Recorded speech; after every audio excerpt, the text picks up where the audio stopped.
Olá, amigos do nosso Falando de Saúde de hoje. Está aqui na cidade de Taquaritinga. Nós vamos falar com o Dr. Rodrigo Cabreira, ginecologista. Doutor, tudo bem? Tudo jóia. O senhor é novinho aqui na cidade, chegou, começou a atender aqui. Como é que tá? O que está achando da cidade? Recém-chegado aqui em Taquaritinga, mas minhas raízes são daqui.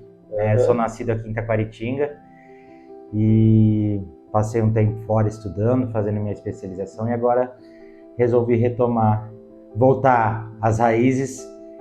Mas a cidade é excelente para trabalhar, muito boa. Bacana. Ginecologia é um assunto que tem muitas dúvidas e, ao mesmo tempo, várias perguntas que têm que ser feitas a todo tempo. Relembrar as mulheres, principalmente, as mães, né? Para tomarem conta das suas filhas e tudo mais. A ginecologia hoje, desde quando a menina precisa começar a frequentar o ginecologista? Ela é muito importante desde do momento em que ela começa a ter a primeira menstruação, o início da adolescência. Claro, se for algo que a criança não tenha nenhuma patologia, então, a partir do momento que a criança deixa de ir ao pediatra por volta dos 13, 14 anos, já é interessante que tenha a primeira consulta com o ginecologista para orientações sobre menstruação, sobre o desenvolvimento do corpo da criança, como é que ela vai crescer, como é que vai se desenvolver o corpo, né? Orientar sobre vida sexual, sobre doenças sexualmente transmissíveis. Isso é muito importante. Logo que a criança acaba as consultas com o pediatra, já é interessante iniciar com o ginecologista. E o senhor falou aí, desde que a criança comece a ter essa menstruação. Isso não está ficando muito precoce, não?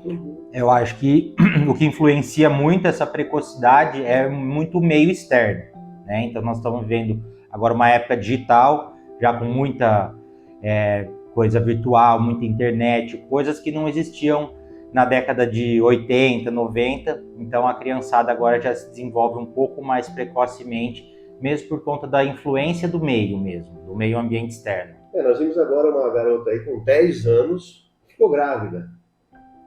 Aqui se dá um negócio desse? Como é que explica uma coisa dessa? Essas coisas são um pouco inexplicáveis, mas se a mãe dessa garota tivesse procurado o ginecologista quando ela começou a menstruar, né, de repente isso poderia não ter acontecido. Bom, nós estamos falando lá da criança praticamente, né? Sim. Essa transição de pediatra para ginecologista, ela também está ficando um pouquinho mais antecipada, né? Tá precoce isso também, né? Essa transição do pediatra para o ginecologista, essa fase, as mães estão tomando esse cuidado? Você tem visto isso aqui no consultório? Sim, as mães estão tomando esse cuidado, sim. Estão trazendo as crianças, né? As adolescentes, pré-adolescentes, sim, para as consultas, para ter esse acompanhamento com o ginecologista.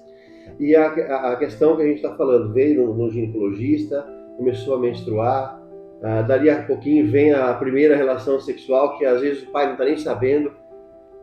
Já estão assim, é possível já começar a tomar o remédio desde da primeira menstruação? Vale a pena a orientação, a princípio, né? E muito do que a mãe quer para a criança, né?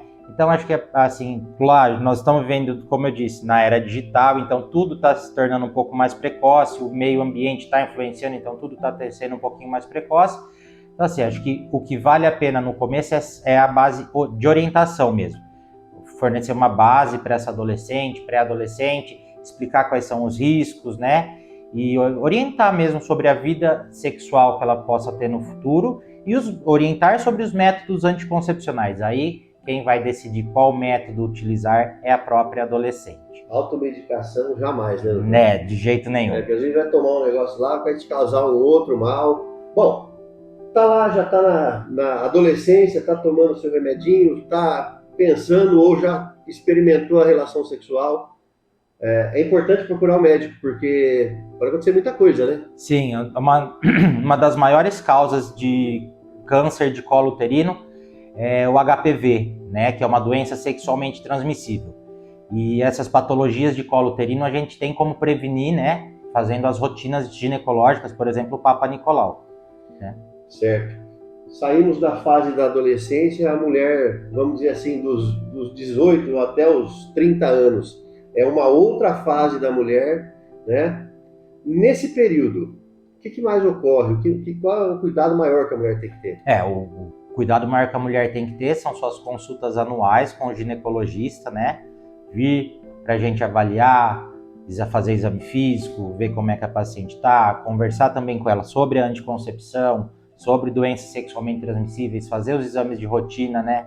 Que são muito importantes, Papa Nicolau, porque patologias da mulher, se a gente pega elas muito no início, um câncer de colo uterino, um nódulo mamário maligno, se a gente descobre eles no começo, a gente consegue tratar e curar, tá? Isso também, essas patologias aí, vamos dizer assim, né? Essas doenças, como propriamente disse, isso não tem idade para ocorrer, né?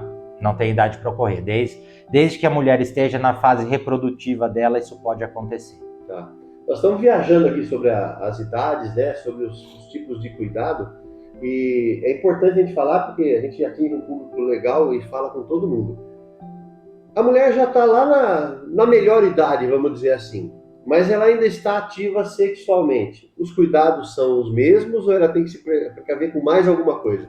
Aí nessa melhor idade, como você disse, os cuidados mudam um pouquinho. Mulheres a partir dos 40 anos já temos que fazer alguns exames diferentes, como por exemplo a mamografia, né? Se ela não tiver nenhum fator de risco familiar, certo? Então a mulher sem fatores de risco familiar, como câncer na família, alguma coisa assim, ela pode fazer a mamografia a partir dos 40 anos. Mulheres com fatores de risco, nós temos que antecipar um pouquinho, a partir dos 35 anos. Então, na melhor idade, nós ainda temos exames um pouquinho diferentes para fazer do que na adolescente, na mulher com fase de vida sexual ativa. O senhor é um rapaz novo, mas eu vou te perguntar mesmo assim. Antigamente, nós tínhamos as 4 estações no Brasil, né? E eu ainda era criança, mas eu lembro que a minha mãe ia no médico todo mês, porque todo mês tinha uma coisa diferente. Hoje nós temos aí praticamente 2 estações, né? Isso interfere na saúde da mulher, na parte hormonal? Tudo isso hoje dá para se tratar também ou não é mito? Não, acho que, como eu te disse, a gente está conversando desde o início da nossa conversa, eu disse que o meio sempre influencia muito, né? Então, como eu disse, a criança está menstruando mais cedo, por quê? Por conta do meio ambiente externo, de toda a informação que tem. E também, lógico, a fisiologia da mulher vai influenciar muito, lógico, se uma mulher começa a menstruar mais cedo, ela pode parar de menstruar mais cedo e entrar na menopausa mais cedo. Se ela menstrua mais tarde, ela pode ir até um pouquinho mais para frente menstruando e parar de menstruar um pouco mais tarde. Então, acho que assim, como você disse, antes nós tínhamos 4 estações, hoje praticamente 2, né? Quente e fria. Exato. Sim, o meio ambiente externo pode influenciar muito na vida hormonal da mulher. Muito bem. Nós vamos para o intervalinho e voltamos já.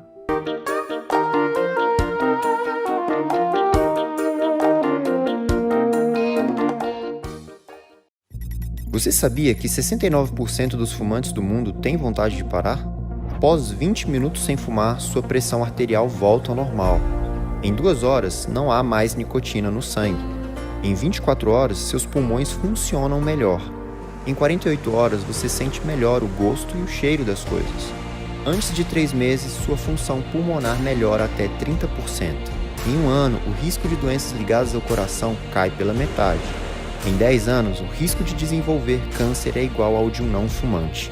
O hábito de fumar diminuiu 38% no Brasil.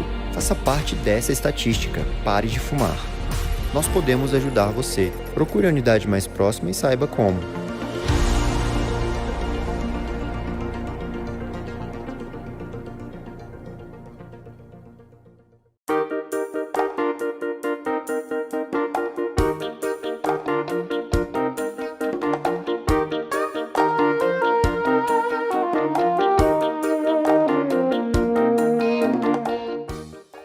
Bom, nós voltamos aqui então com o Dr. Rodrigo. Doutor, a gravidez hoje, ela começa a ser programada lá atrás, né? Mas eu não me programei e estou grávida. Como é que fica isso? Bom, é muito importante o pré-natal, tá? vamos falar sobre o que o Ministério da Saúde preconiza e sobre o que o SUS diz que é o correto, né?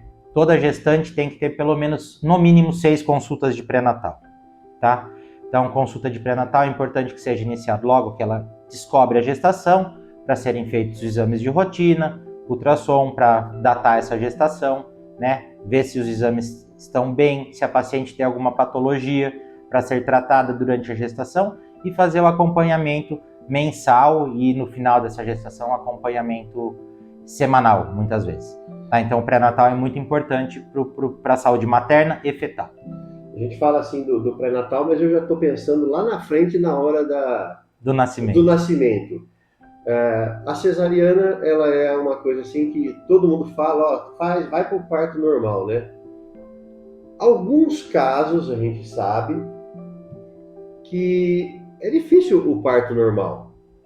E por que fica tanto assim, existe aquela coisa, tem que esperar o parto normal até a última hora que não tem jeito mais? A gente orienta a paciente. Hoje em dia também existem portarias do Ministério da Saúde onde a paciente tem o direito, sim, de escolher o tipo de parto que ela quer, tanto normal quanto a cesárea, tá? Mas no momento adequado, tá? Muitos hospitais, cada serviço de saúde tem um protocolo diferente. Então, hoje em dia, o que a gente orienta as pacientes, das 37 às 41 semanas é um período em que o bebê pode nascer.